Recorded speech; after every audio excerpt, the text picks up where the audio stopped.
श्री गणेशाय नमः। बोली शंकर भगवान की जय। संतान सप्तमी व्रत कथा। यह संतान सप्तमी व्रत ये भाद्रपद मास के शुक्ल पक्ष की सप्तमी को किया जाता है। यह संतान की रक्षा के लिए होता है। एक दिन महाराज युधिष्ठिर ने भगवान से कहा कि हे प्रभु, कोई ऐसा उत्तम व्रत बताइए जिसके प्रभाव से मनुष्यों के सांसारिक क्लेश दूर होकर पुत्र एवं पौत्रवान हो। यह सुनकर भगवान बोले, हे राजन, तुमने बड़ा ही उत्तम प्रश्न किया है। मैं तुमको एक पौराणिक इतिहास सुनाता हूँ, ध्यान पूर्वक सुनो। एक समय श्री लोमस ऋषि ब्रजराज की मथुरापुरी में वसुदेव देवकी के घर गए। ऋषिराज को आया हुआ देखकर दोनों अत्यंत प्रसन्न हुए। उनको उत्तम आसन पर बैठाकर उनकी अनेक प्रकार से वंदना की, सत्कार किया। फिर मुनि के चरणोदक से अपने घर शरीर को पवित्र किया। मुनि प्रसन्न होकर कथा सुनाने लगे। कथा के कहते कहते लोमस ऋषि ने कहा, हे देवकी, दुष्ट दुराचारी पापी कंस ने तुम्हारे कई पुत्र मार डाले हैं, जिसके कारण तुम्हारा मन अत्यंत दुखी है। इसी प्रकार राजा नहुष की पत्नी चंद्रमुखी भी दुखी रहा करती थी, किंतु उसने संतान सप्तमी का व्रत विधि विधान सहित किया है, जिसके प्रताप से उसको संतान का सुख प्राप्त हुआ। यह सुनकर देवकी ने हाथ जोड़कर मुनि से कहा, हे ऋषिराज, कृपा करके रानी चंद्रमुखी का संपूर्ण वृतांत तथा इस व्रत का विधान विस्तार सहित मुझे बताइए, जिससे मैं भी इस दुख से छुटकारा पाऊं। लोमस ऋषि ने कहा, देवकी, अयोध्या के राजा नहुष थे। उनकी पत्नी चंद्रमुखी अत्यंत सुंदरी थी। उसी नगर में विष्णुगुप्त नाम का एक ब्राह्मण रहता था। उसकी स्त्री का नाम भद्रमुखी था। वह भी अत्यंत रूपवान सुंदरी थी। रानी और ब्राह्मणी में अत्यंत प्रेम था। एक दिन दोनों सरयू नदी में स्नान करने के निमित्त गईं।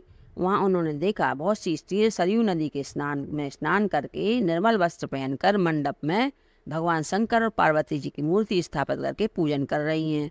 रानी और ब्राह्मणी यह न्याय देखकर उन स्त्रियों से पूछा, हे बहना, यह तुम किस देवता का व्रत किस कारण से पूजन कर रही हो? यह सुनकर स्त्रियों ने कहा, हम संतान सप्तमी का व्रत कर रहे हैं। हमने शिव पार्वती का पूजन चंदन अक्षत आदि से षोडशोपचार विधि से किया है। यह सब उसी पुनीत व्रत का विधान है। यह सुनकर रानी और ब्राह्मणी ने भी इस व्रत के करने का मन ही मन संकल्प किया। घर वापस लौट आई। ब्राह्मणी भद्रमुखी तो इस व्रत को नियम पूर्वक करती रही, किंतु रानी राजमत के कारण इस व्रत को कभी करती कभी भूल जाती। कुछ समय बाद दोनों मर गईं। दूसरे जन्म में रानी ने बंदरिया, ब्राह्मणी ने मुर्गी की योनि पाई। इधर ब्राह्मणी मुर्गी की योनि में भी कुछ नहीं भूली, भगवान शंकर और पार्वती जी का ध्यान करती रही। इधर रानी बंदरिया की योनि में भी सब कुछ भूल गई। थोड़े समय के बाद दोनों ने यह देह त्याग दी। तीसरा जन्म मनुष्य योनि में हुआ। ब्राह्मणी ने तो ब्राह्मण के यहाँ कन्या के रूप में जन्म लिया। रानी ने एक राजा के यहाँ राजकन्या के रूप में जन्म लिया। उस ब्राह्मण कन्या का नाम भूषण देवी रखा गया। विवाह योग्य होने पर उसका विवाह गोकुल निवासी अग्निशील नामक ब्राह्मण से कर दिया। भूषण देवी इतनी सुंदर थी, आभूषण रहते होते भी अत्यंत सुंदर लगती थी। कामदेव की पत्नी रति भी उनके सम्मुख ल जाती थी। भूषण देवी के अत्यंत सुंदर सर्वगुण संपन्न चंद्रमा के समान धर्म वीर कर्मनिष्ठ सुशील स्वभाव वाले 8 पुत्र उत्पन्न हुए। यह शिव के व्रत का पुनीत फल था। दूसरी ओर शिव विमुख रानी ने के गर्भ से कोई भी पुत्र उत्पन्न नहीं हुआ और निसंतान दुखी रहने लगी। रानी और ब्राह्मणी में जो प्रीति पहले जन्म में थी वह अब भी बनी रही। रानी जब वृद्धावस्था को प्राप्त होने लगी तब उसके एक गूंगा और बहरा, बुद्धिहीन और अल्पायु वाला एक पुत्र प्राप्त हुआ।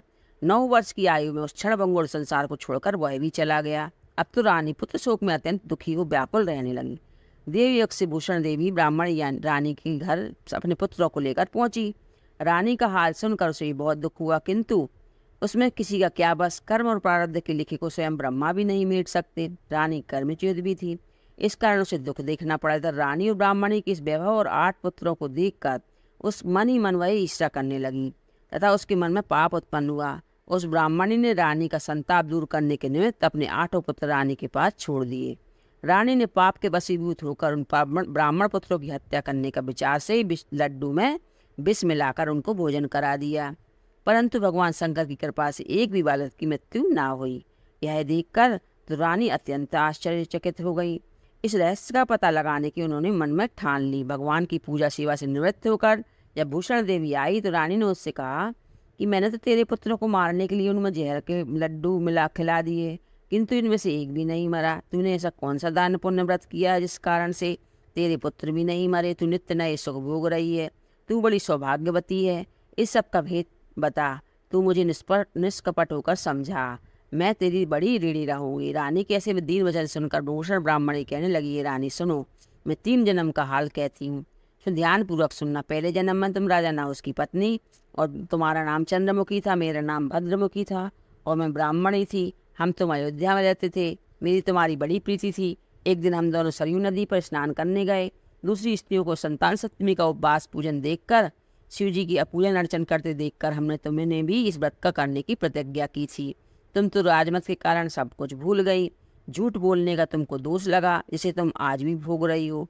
मैंने इस व्रत को आचार विचार सहित नियम पूर्वक सदैव किया, आज भी करती हूँ। दूसरे जन्म में तुमने बंदरिया का जन्म लिया, मुझे मुर्गी की योनि मिली। भगवान शंकर की कृपा से व्रत के प्रभाव और भगवान नाम को मैं इस जन्म में भी न भूली। निरंतर इस व्रत को नियमानुसार करती रही। तुम अपने इस संकल्प को इस जन्म में भी भूल गई। मैं तो समझती हूँ कि तुम्हारे ऊपर जो भारी संकट उसका एकमात्र यही कारण है कि दूसरा इसका कोई कारण नहीं हो सकता। इसलिए कहती हूँ कि आप अब इस संतान सप्तमी के व्रत को करिए, जिससे तुम्हारा संकट दूर हो जावे। लोमस जी ने कहा, हे देवी, भूषण ब्राह्मणी के मुख से अपने पूर्व जन्म की कथा और व्रत संकल्प इत्यादि सुनकर रानी को पुरानी बातें याद आ गई। पश्चाताप करने लगी और रानी भूषण ब्राह्मणी के चरणों में पड़कर क्षमा याचना करने लगी।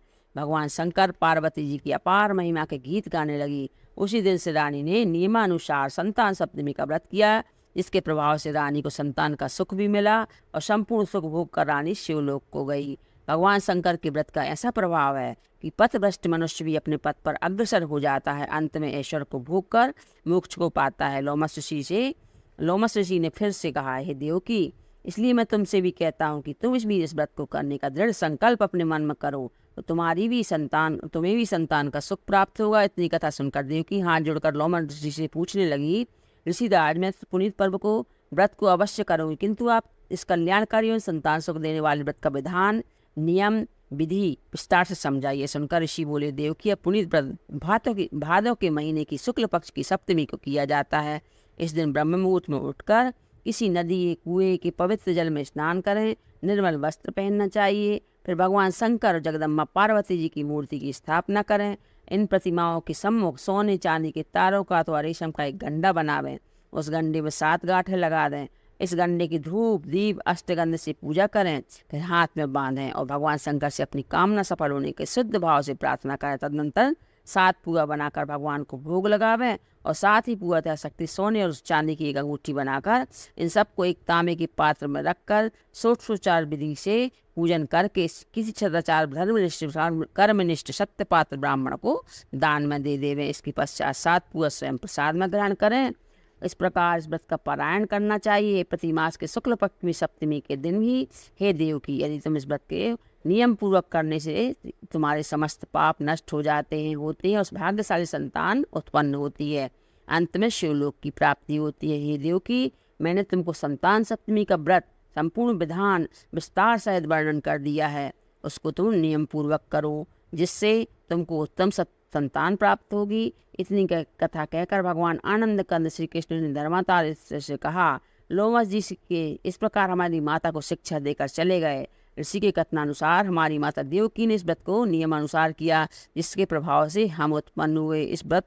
यह व्रत विशेष रूप से स्त्रियों को तो कल्याणकारी है ही, परंतु पुरुष भी इस समान रूप से कल्याणदायक है। पुरुष को भी यह करना चाहिए। संतान सुख देने वाला, पापों का नाश करने वाला है, उत्तम व्रत है। इसे स्वयं भी करें और दूसरों से भी करावें। नियम पूर्वक जो इस व्रत को करता है, भगवान शंकर एवं पार्वती की सच्ची मन से आराधना करता है और निश्चय ही अमर यश प्राप्त करके अंत में शिवलोक को प्राप्त होता है। बोलिए शंकर भगवान की जय। संतान सप्तमी व्रत संपूर्ण।